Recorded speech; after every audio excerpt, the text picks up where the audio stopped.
Hi మామ, ఈ రోజు ఉదయం ఉదయం లేచి అయితే గ్రౌండ్ కి అయితే బయలుదేరాం. ఇంకా అలా మార్నింగ్ నడుచుకుంటూ వెళ్తుంటే చాలా అయితే మామూలుగా లేదు. ఇంకా అలా వెళ్ళేటప్పుడు మనోడైతే పోజులు అయితే చదవకూడదు. ఇంకా అలా నడుచుకుంటూ అయితే గ్రౌండ్ వరకు అయితే మేము వెళ్ళేసరికి ఒకరు కూడా ఇటు సైడ్ లేరు, అందరూ అటు సైడ్ అయితే వెళ్ళిపోయారు. ఇంకైతే మా నోడు నేను అయితే నడుచుకుంటూ అయితే అటు సైడ్ అయితే బయలుదేరాం. అలా మనోడు నేను నడుచుకుంటూ అయితే అవతల సైడ్ అయితే బయలుదేరాం. ఇంకా మనోడు వెళ్ళిన వెంటనే అయితే వాలీబాల్ అయితే చేత పిల్లలందరూ అయితే భయపడి పారిపోయారు. మళ్ళీ వాళ్ళంతా వచ్చి వాడి ముందే షెట్లు అయితే ఆడుతున్నారు. మనోడు కూడా ముస్తాపై అయితే వస్తాడు గ్రౌండ్ కి. అక్కడ ఉన్న పిల్లలందరినీ తీసుకుని అయితే మనోడైతే వస్తాడు. షాప్కి వెళ్ళి అయితే బబుల్ గుమ్ములు తేరా అన్నాడు. ఇంకా అక్కడ నుంచి బబుల్ గుమ్ములు తీసుకుని అయితే మా గ్రౌండ్ కి అయితే బయలుదేరాం అందరం. మనోడు వెళ్లే దారిలో కూడా బాల్ తో అయితే ఆడేస్తున్నాడు. ఇంక వీడైతే మొహం అయితే మూసుకుంటున్నాడు చూడండి. సందులోండి వీధులోండి అయితే నడుచుకుంటూ అయితే మా ప్రైవేట్ దగ్గరికి అయితే వస్తాము. ఇంకా మేడపైకి వెళ్ళి అయితే ప్లేయర్లు అందరినీ తీసుకుని అయితే గ్రౌండ్ దగ్గరికి అయితే వస్తాము.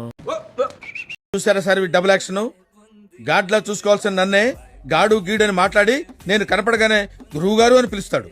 పరమ దుర్మార్గుడు సార్ వీడు.